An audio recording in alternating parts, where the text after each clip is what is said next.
నమస్తే.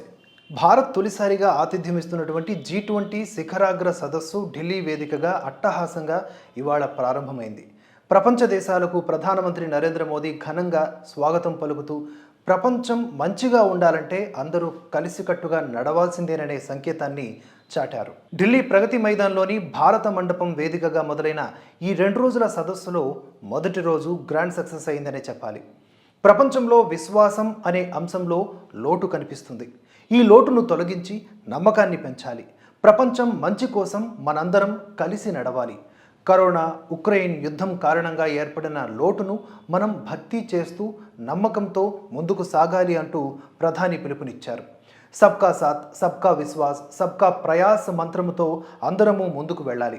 తూర్పు, పడమర, ఉత్తరం, దక్షిణం మధ్య ఉన్న విభేదాలైన ఆహారం, ఇంధనం, ఉగ్రవాదం, సైబర్ సెక్యూరిటీ, ఆరోగ్యం, ఎనర్జీ ఇలా ఏదైనా కూడా భావితరాల కోసం మనం మన సమస్యలను పరిష్కరించుకోవాలి అని మోదీ సూచించారు.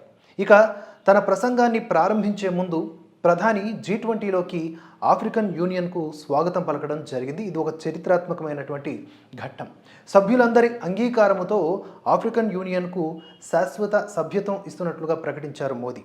ఈ సందర్భంగా ఆఫ్రికన్ యూనియన్ అధినేత అజాలి అసౌమనీని శాశ్వత సభ్యులకు కేటాయించినటువంటి కుర్చీలో కూర్చోబెట్టారు. అంతకుముందు మొరాకోలో సంభవించినటువంటి భూకంపం విషయంలో మృతులకు సంతాపం తెలిపారు ప్రధాని మోదీ. వారి ఆత్మకు శాంతి కలగాలని ప్రార్థించారు. ఇక ఈ G20 సదస్సులో పాల్గొనేందుకు వివిధ దేశాధినేతలు, దౌత్యవేత్తలు ఢిల్లీకి వచ్చారు. వీరిలో కొందరు శుక్రవారం రాత్రి, ఇక శనివారం ఉదయానికి చేరుకున్నారు. ఇదిలా ఉండగా గత కొన్ని రోజుల నుంచి దేశం పేరు మార్పు గురించి తీవ్ర స్థాయిలో చర్చ జరుగుతున్న విషయం తెలిసిందే. G20 సమ్మిట్ సందర్భంగా రాష్ట్రపతి ద్రౌపది ముర్ము ఏర్పాటు చేసినటువంటి విందు ఆహ్వాన పత్రికల్లో ప్రెసిడెంట్ ఆఫ్ ఇండియాకు బదులుగా ప్రెసిడెంట్ ఆఫ్ భారత్ అని ఉండటంతో ఈ అంశం కాస్త చర్చనీయాంశమైంది.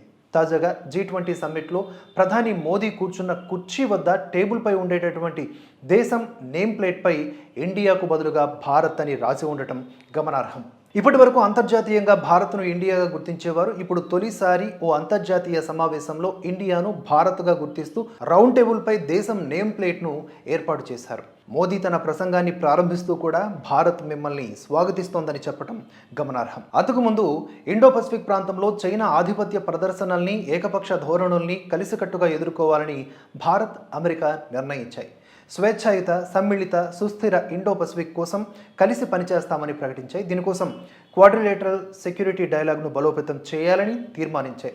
G20 శిఖరాగ్ర సమావేశాల్లో పాల్గొనడానికి అధ్యక్షుడి హోదాలో అమెరికా అధ్యక్షుడు జో బైడెన్ మొదటిసారిగా శుక్రవారం ఢిల్లీకి చేరుకున్నారు. ఢిల్లీలో దిగగానే ప్రధానమంత్రి నరేంద్ర మోదీ అధికారిక నివాసానికి బైడెన్ వెళ్ళగా వారిరువురు కూడా ద్వైపాక్షిక చర్చల్లో పాల్గొన్నారు. టీ అనంతరం ఒక ఉమ్మడి ప్రకటన వెలువడింది. నేతల చర్చలకు సంబంధించినటువంటి ముఖ్యమైన అంశాలను అందులో వెల్లడించారు. ఆ తర్వాత జపాన్ ప్రధాని ఫూమియో కిషిడాకు ప్రధానమంత్రి నరేంద్ర మోదీ స్వాగతం పలికారు. G20 సదస్సులో భాగంగా భారత్, జపాన్ ప్రధానుల మధ్య కూడా చర్చలు జరిగాయి. ఇక ఈ G20 సదస్సులో ఢిల్లీకి చేరుకున్న భారత మూలాలు ఉన్నటువంటి బ్రిటన్ ప్రధాని రిషి సునాక్ తాజాగా చేసినటువంటి ఆసక్తికర కామెంట్స్ అన్నిటికీ మించి హైలైట్గా మారాయి. ప్రధానమంత్రి హోదాలో మొదటిసారిగా భారత్లో పర్యటిస్తున్న ఆయన ఢిల్లీ చేరుకున్న తర్వాత ప్రముఖ వార్తా సంస్థ ANIకి ఇచ్చినటువంటి ఇంటర్వ్యూలో ఇలా చెప్పారు. రాఖీ పండుగను సంప్రదాయబద్ధంగా జరుపుకున్నాం. రాఖీలన్నింటినీ కూడా జాగ్రత్తగా దాచిపెట్టుకున్నాను. G20 సదస్సుకు రావాల్సి ఉన్నందున శ్రీకృష్ణ జన్మాష్టమి వేడుకలను సరిగ్గా జరుపుకోలేకపోయాను. అందుకే ఇక్కడే ఏదైనా ఒక ఆలయాన్ని సందర్శిస్తాను. భక్తి, విశ్వాసం అనేది అందరి జీవితాలను ప్రభావితం చేస్తుంది. అవే మనల్ని నడిపిస్తాయని తాను బలంగా నమ్ముతున్నాను. ఇక ప్రధానమంత్రి వంటి పదవిలో ఉన్నప్పుడు కూడా ఎన్నో ఒత్తిళ్లను ఎదుర్కోవాల్సి ఉంటుంది. అలాంటప్పుడు ఆత్మస్థైర్యాన్ని ఇవ్వడానికి, మనోబలాన్ని పెంచుకోవడానికి ఈ భక్తి విశ్వాసాలే ప్రధానంగా దోహదపడతాయి. G20 సదస్సు భారత్లో జరగబోతుండటం తనకు సంతోషాన్ని ఇస్తోంది. తాను హిందువుని అని గర్వంగా చెప్పుకుంటాను. తాను హిందువుగానే పెరిగాను. తాను ఎలా ఉన్నా కూడా తన విధులు తనవే. విశ్వాసం అనేది తన జీవితంలో విశ్వాసమున్న ప్రతి వ్యక్తికి సహాయపడే విషయమని తాను నమ్ముతున్నాను. ఉక్రెయిన్పై దాడికి దిగినటువంటి రష్యా చర్యలు ఒక అక్రమ యుద్ధము. ప్రపంచవ్యాప్తంగా మిలియన్ల మంది ప్రజలపై ఇది ప్రభావాన్ని చూపిస్తోంది. ప్రత్యేకించి ఆహార ధరల పెరుగుదలకు కారణమవుతోంది. G20లో ఈ అంశాన్ని తాను ప్రస్తావిస్తాను. ఒక స్పష్టమైన దృక్కోణంతో G20 నేతల శిఖరాగ్ర సదస్సుకు వెళుతున్నాను. అంతర్జాతీయ ఆర్థిక వ్యవస్థను స్థిరీకరించాలి. అంతర్జాతీయ సంబంధాలను నిర్మించాలి. అత్యంత దుర్బలతకు అండగా ఉండాలి. G20కి పుతిన్ మరోసారి ముఖం చాటేశారు. కానీ ఉక్రెయిన్కు మా మద్దతును మేము చాటుకుంటాం. ఉక్రెయిన్ నుంచి ప్రపంచంలోని చాలా పేద దేశాలకు ఆహార ధాన్యాల సరఫరా జరుగుతోంది. రష్యా ఇటీవలే ధాన్యం ఒప్పందం నుంచి వైదొలిగింది. ఫలితంగా వాటి ధరలు కూడా పెరుగుతున్నాయి. ప్రపంచవ్యాప్తంగా కోట్లాది మంది దీనివల్ల ఇబ్బందులు పడుతున్నారు. రష్యా చట్టవిరుద్ధంగా సాగిస్తున్న యుద్ధం గురించి ప్రజలకు అవగాహన కల్పిస్తాను. తీవ్రవాదము, హింస వంటివి ఏ రూపంలో ఉన్నా కూడా బ్రిటన్లో వాటికి తావులేదు. అందుకే ఖలిస్తానీ అనుకూల తీవ్రవాదాన్ని అధిగమించేందుకు భారత్తో కలిసి పనిచేస్తున్నాం. ఇటీవల బ్రిటన్ ప్రధానమంత్రి టామ్ తుగేన్ ఘాట్ భారత్లో పర్యటించారు. లండన్లో భారతీయ దౌత్య సిబ్బందికి భద్రత కల్పిస్తామని హామీ ఇచ్చారు. భారత్ ఆందోళనలు బ్రిటిష్ ప్రభుత్వానికి తెలుసు. ఇది భారత్ సమస్య మాత్రమే కాదు, బ్రిటన్ది కూడా. కాబట్టి కీలక సమాచారాన్ని పంచుకుంటూ ఈ తరహా హింసను నిర్మూలించుకునేందుకు భారత్తో కలిసి పనిచేస్తున్నాం. G20 లీడర్స్ సమ్మిట్ కోసం ఢిల్లీ పర్యటన నాకు చాలా ప్రత్యేకమైనది. నన్ను భారతదేశపు అల్లుడిగా పేర్కొంటున్నారు. ఆప్యాయతతోనే నన్ను అలా పిలుస్తున్నారని నేను ఆశిస్తున్నాను. G20 భారత్కు పెద్ద విజయం. దీనికి ఆతిథ్యం ఇవ్వడానికి సరైన సమయంలో భారతదేశం సరైన దేశం. ఇక భారత్, బ్రిటన్ దేశాలు వేరైనా కూడా అంబిషన్ ఒక్కటే అని రిషి సునాక్ మాట్లాడారు. అటు సంవత్సరానికి పైగా యుద్ధంతో అతలాకుతలమవుతున్నటువంటి ఉక్రెయిన్పై సమగ్రమైన, న్యాయమైన, నిజమైన శాంతి కోసం పిలుపునిస్తూ G20 సదస్సు మొదటి రోజు ఒక ఉమ్మడి ప్రకటన చేసింది. ఇది చరిత్రాత్మకమైంది. రష్యా ఉక్రెయిన్ యుద్ధంపై ప్రపంచ నాయకుల మధ్య విభేదాలు నెలకొన్న దృష్ట్యా ఉమ్మడి తుది ప్రకటన కోసం ఏకాభిప్రాయంకు రావడం అధ్యక్ష స్థానంలో ఉన్న భారత్కు దౌత్యపరంగా ఒక గొప్ప విజయం. ఈ విషయాన్ని ప్రధాని మోదీ G20 వేదిక నుంచే ప్రకటించారు.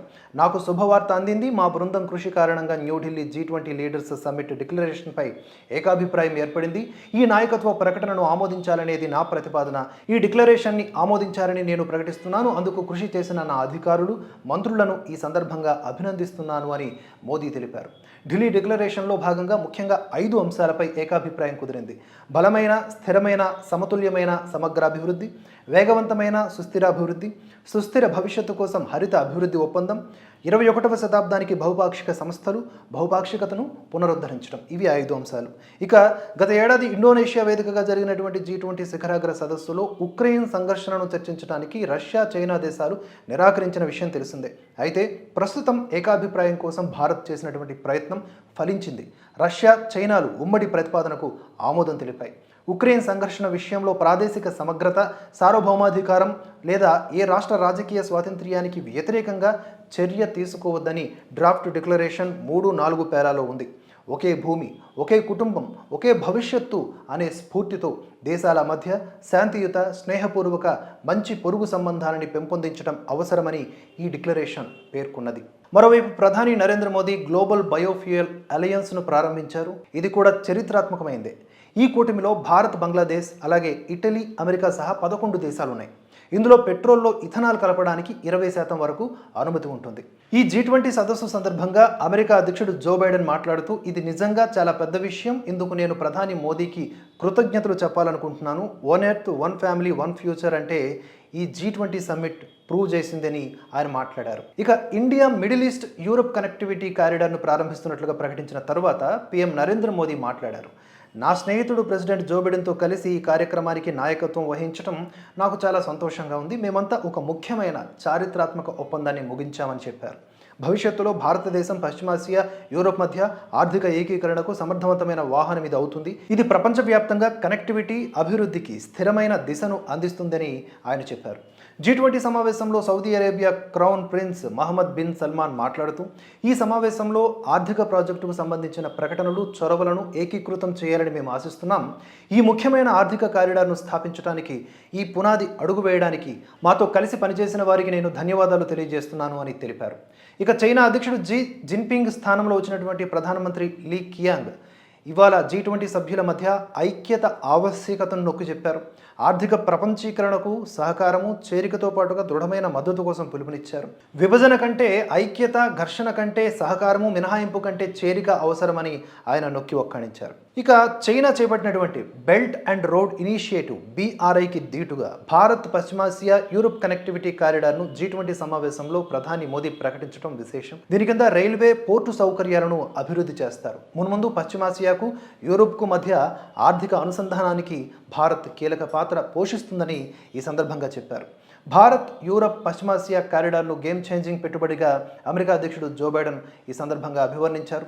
మెరుగైన భవిష్యత్తు కోసం సుస్థిర నాణ్యమైన మౌలిక వసతులను కల్పించడం, అందుకు పెట్టుబడులు పెట్టడం విశేషమన్నారు.